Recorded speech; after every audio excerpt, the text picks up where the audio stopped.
What would I wish to know before assessing for Pathological Demand-Avoidance in brackets PDA by Richard Woods at London South Bank University, PhD student, and I'm currently on a gap year. So, this, there's a few brief sections in this talk. So, there's introductory materials, kind of critique of PDA's descriptions and definitions, critique of PDA tools, and there are some other relevant points that I would wish to know, such as a critique of PDA strategies, such as are they actually specific to PDA that are not covered in this list of things, topics I'd like to know. I should also point out that I'm not a clinician, but um, anyone who knows me would know that I think that any autism expert with sufficient experience and knowledge base should be able to identify autism, because I think clinicians are basically overhyped. Um, it's clinicians who misdiagnose and misdiagnosing autistics, which tends to kind of indicate the general quality of clinicians at identifying autism. But we'll move on.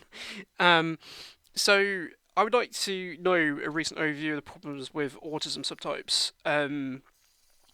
Like, why aren't we generally using autism subtypes? Would be quite handy to know to make an informed decision on it. Short introduction on different outlooks of PDA would be helpful to know, to get an idea of how I should be approaching PDA from a clinical perspective. Finally, like, what are the potential risks of giving someone this diagnosis or formulation? So an introduction to that, to potential risks, would be ideal. Um, Likewise, a simple thought experiment questioning ethical responsibility when identifying problematic and controversial diagnoses might be able to inform my approach to the topic. And again, an overview of critique of PDA terminology and its risks, prejudices, and stigma.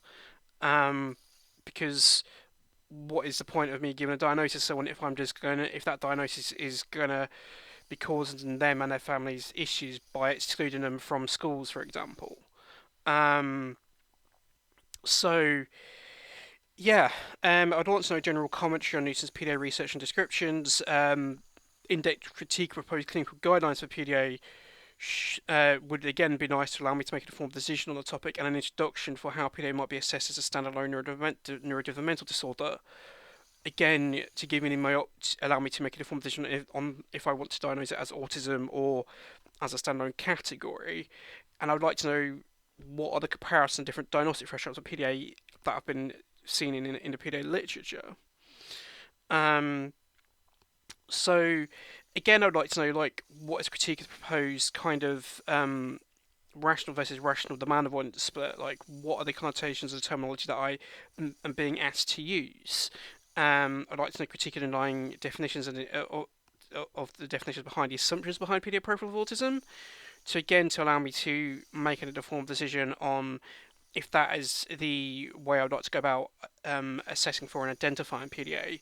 I'd also like to know an overview of how other people have gone about assessing for and identifying and investigating PDA.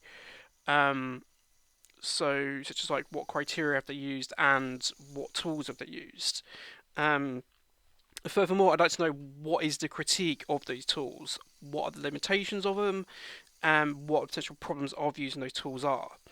Are there alternatives to using the main tools, such as the Extreme Demand-Avoidance Questionnaire? So, for example, the Autism Spectrum Screening Questionnaire revised extended version has been used to tangentially investigate PDA.